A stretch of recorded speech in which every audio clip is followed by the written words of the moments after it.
Nidalee going to have a monster game. Like, this is going to have to be like a pure canyon game.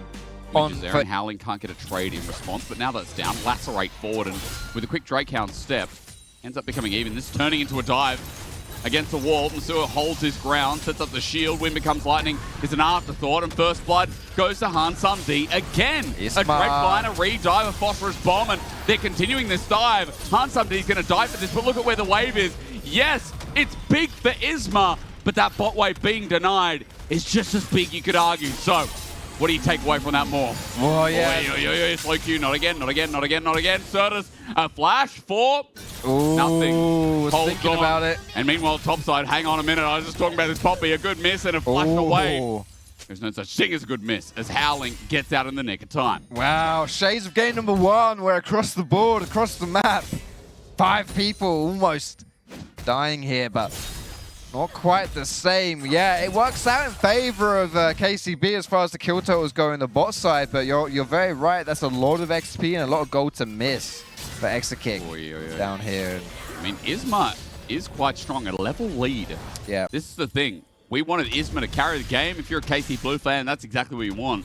He gets a lot out of this play in response. Okay, so Ensure is already hella low here, and accidentally with the Zenith Blade gets out. Pressure is there, so as he got poked out a little bit before with the 1v1 trade between 80 carries, IZMA is just starting up this objective right at the 6-minute marker. Spear does connect onto Prime. He got the engage. Slow Q's coming in as well. Away goes Prime. He has to flash in the end as well. Certus has hit level 6 first, by the way. So a Spirit Rush available, but all the poke, all the spears. IZMA is controlling this territory even better. Yeah, they're in a choke as well here as Ici Japon, so it's very easy to land these spears on that entrance to the river. Good stuff the early game here from KC Blue. This is precisely what we needed to see.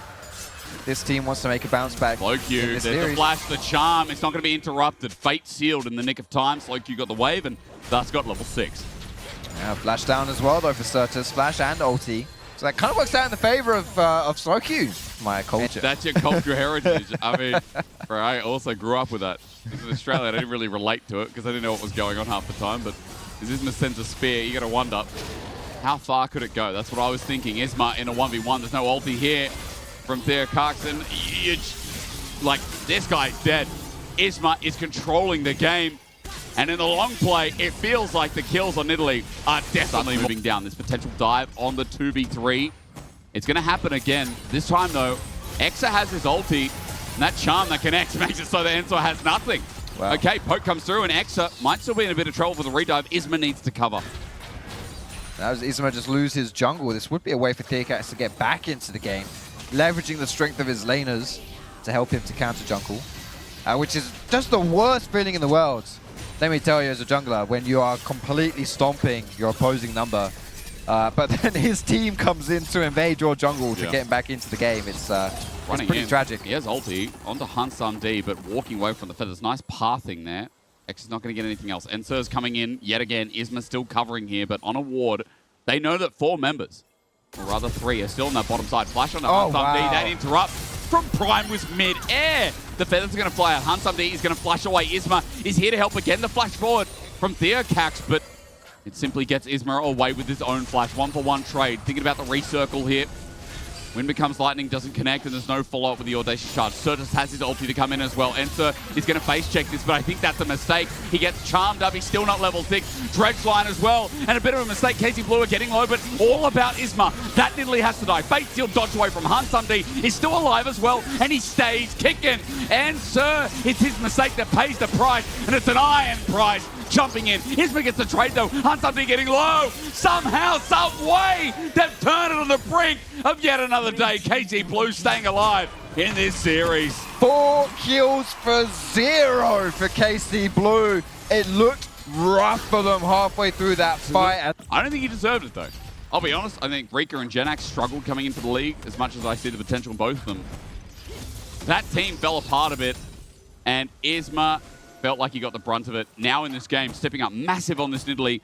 He just picked up Sork Shoes and a Leandri's before Theocax can even finish his first item. It's a 2k gold lead between jungles, and what a great position KC Blue are in this third game. Might not be final here as Masua gets the engage.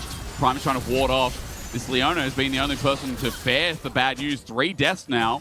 HansSamD has 4 kills. And while I'm ready to keep talking up Isma, this bot lane needs to mitigate the disaster, because if this Corki gets killed, if this Corki gets gold, you know, you talked about it, like scaling-wise, there is going to be a problem. And HansSamD as well, just with the nameplates. He's been so good so far in this series, hasn't he? He's been insane, carrying Ici Japon on his back. And yeah, even though today, this game right here has been the Isma show, still questions of whether he can continue. And that's totally not a criticism of Isma at all. He's playing great this game, but it's just Nidalee. It's really hard. That's why you often don't see champions like Nidalee in pro play. Solo queue. Oh, yeah. Solo queue. Like, and then my mum telling me, like, actually, they kind of came like that. They were well off, and I'm like, oh no, I was a posh twat. No, I'm like, I wanted to be a criminal, you know. Oh dear. It's upsetting. Well, like this play, right? Certus going to be altered and dead in an instant almost. A great save. The Raptors, though, doing a bit of work. While meanwhile, Exa hit by distance out. The feathers don't fly too far as a dredge line back is beautiful with a fate sealed. Sets it up in a choke. This should be unstoppable. Much like Slow Q getting out. But Nasur, again, the bad end of bad kills. An ulti sends out, and HansSamD with kill number 5. It is literally HansSamD versus Isma in this third game. And HansSamD comes out on top of that one. Struggled a bit. There's been massive donations of gold over to the Sire as well. Even mid, 1,000 gold up. So it's about a 1,500 gold lead in total for KC Blue. And as they move up to top towards this Herald in 35 seconds, there is a lot of damage to follow out. Now, Nasur is on the wrong side of dodge. Yet again, as he then plays in, he's got to turn this into something, but into Prime. That won't matter. Onto Certus, great charm. They donate the kill over to Theocax in the end as well. 5th death at 15 minutes. This Leona has got to stop getting caught out. And Stuart's just had a bit of a tough series, hasn't he, so far? God. It's yeah. Corky. It's been difficult. It's mana immune, or Mirror Mana specifically. And he's still just putting out so much deeps. Like, it's just crazy. You said a line about whenever HansSamD's been ahead, whenever he's been fed, like, Ici Japon's been really happy and had a great game, and he's always ahead. Well, Prime is setting this up, though, onto Isma. Jungle versus jungle action. Wind becomes lightning. Good damage coming out now from the Xin Zhao as well, but he's poked out, and Isma sends a spear to his death, but a little bit low as the charm doesn't connect, and Certus is zoning off the rest of the fight. Howling now finally getting involved as maintenance there to zone control. IJC are running back because HansSamD is in a little bit of threat, and with that as well, with Isma's damage on the return. But this Herald actually pretty big when there's still that first blood tower available, and with Dragon spawning in 10 seconds, you can even leverage it to get that prio, to draw someone away to Shelly, to defend against Shelly while you pick up that Dragon. Wait, sealed on the turret though. This is turning into a serious dive. Certus gets a good charm, flashes away. Slowq follows and kills him. Turret shot number last will not hit. Slowq with a solo kill. This is the resurgence this mid laner needed in this series when he got criticized so heavily last game. This is the Slowq that we built up coming into this series. The killer in that mid lane. There's Shelly going to take that. Finally going down, yeah, but it's going to be a turn this time. It's good for Nasur. Setting up with a Rift Herald knock-up as well. It's knock-up galore. Prime goes down to Exa. KC Blue not only got mid-turret, they got top. They get that kill on top of it as well. And now 4K gold lead. They are starting to snowball with this lead. That's got to be the Dragon as well now for KC Blue. Crucially, that would be Dragon number 3. Soul point right now. Well, Howling's on the wrong side.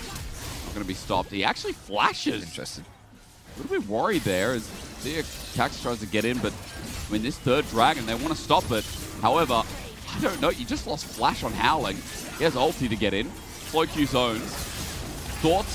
Feelings? Oh, yeah. Yeah, maybe your prayer. You are. It did. Maintenance gets charmed, though, and dies. The third Dragon is taken down.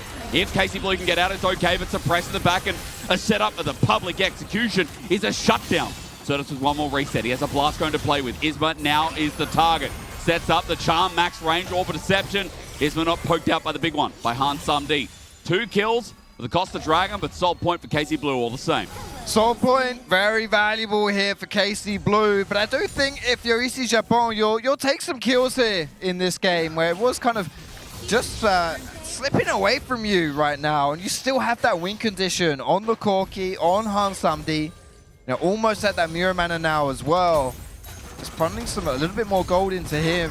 It's certainly a way to win this game and, you know, to sweep KC Blue, which would be an absolute upset. Especially when we're just talking, a lot of people are like, oh, you know, KC can do it. Obviously, that was the time before Kalis got to debut. And, yeah, KC Blue got knocked out. And then onwards, we've rode to a different LFL versus LFL finals with Vitality B versus BDSA.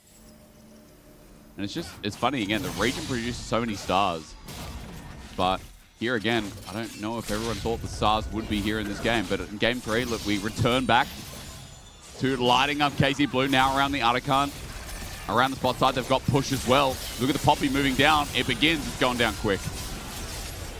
Can IJC stop this Artican? The health is burning. The TP's coming through. Ici Japon setting up, but it's down. The flowers are now exposed, though. Depth charge zones them in the back, and Prime gets the engage onto Nasur. They're using quite a lot here. Charm goes up, but bopped away. Theocax is not in the fight anymore. Maitner has sent away the enemy jungler. One of the other big follow-up tools. Flowers went down mainly to KC Blue in the end as well. So that's a successful Artican. Ici Japon got a few of those flowers, but yeah, like you mentioned, most of them looked like they went over to KC Blue. And also Nasur that, you know, having to fill in due to visa issues. So, yeah. I think as Fate Sealed comes in, KC Blue playing an uphill battle, but how uphill is it in this game? 2 versus 1, Howling. It's just them better things at this point, but finally sealed up. Isma gets a kill, but meanwhile this happens. Prime might just be dead. The feathers are out, and Theocax does not want to go into the heart of them. Charm doesn't miss, or rather connect. And SloQ now teleports in. 5 members are in this river, and 2 members of IJC are dead again. Surprising for Extra and Ensteel there to take on the 3 versus 2 and come out on top. Wasn't looking to see that one, but that's great news for KC Blue right here. More aggression into the enemy jungle. Does it. The spear set up. Zenith's Blade will follow through as well, and Isma just pounces right on in. Maintenance sets up with the engage, and nowhere will Theocax go. Isma is godlike, and the jungle lead continues to grow, and KC Blue just might have the heart in this game to start pouncing back in the series. 5,000 gold lead at this point, and this jungle gap has been just big, very big in this one. I mentioned he needed Canyon performance, and yeah, Jungle Canyon so far. Isma on a Nidalee. Nidalee always has that asterisk of can they keep it going? Will they fall off? And so far it has been pretty clinical by the French jungler.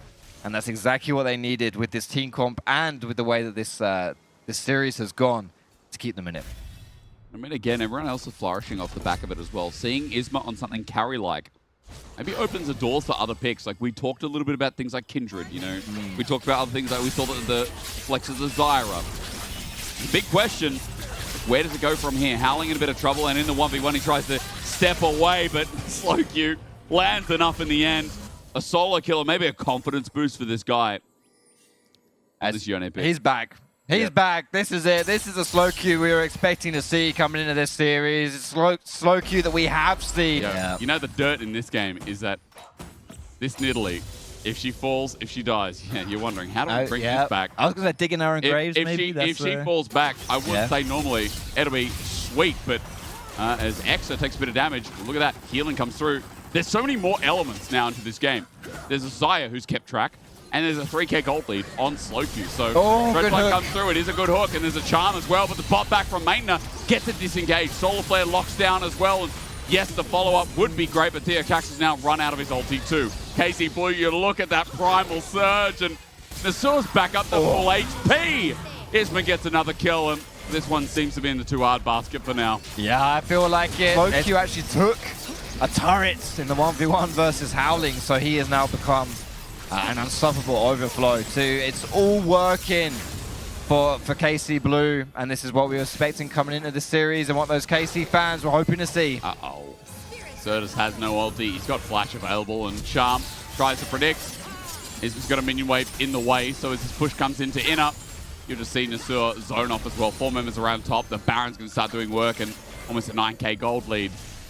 It is incredible to see, like, not only the bounce back, but how one-sided some of these games have been. There's been a lot of blood, a lot of throws, I think, in the first 2 games, but once someone has a firm lead, they kind of just grow it from there.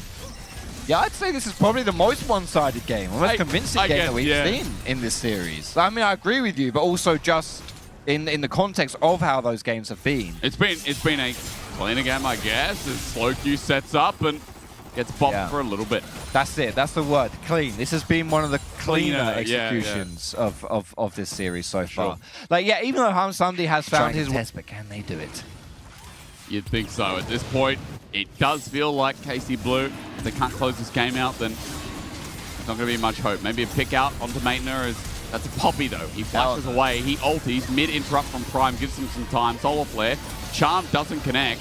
Good electrocute, but Certus hasn't done any meaningful damage. By the way, that was a spear onto Prime, and now he's at half HP. Watch the poke continue. The longer this dragon is leashed, the worse it's going to get. A good route back onto the enemy jungler as KC Blue is still playing with time. Prime is just dead. The Poppy ult sends away Theo Cax, who's just burning to his death off screen, while KC Blue are just going to yoink the dragon, and we're back to square one.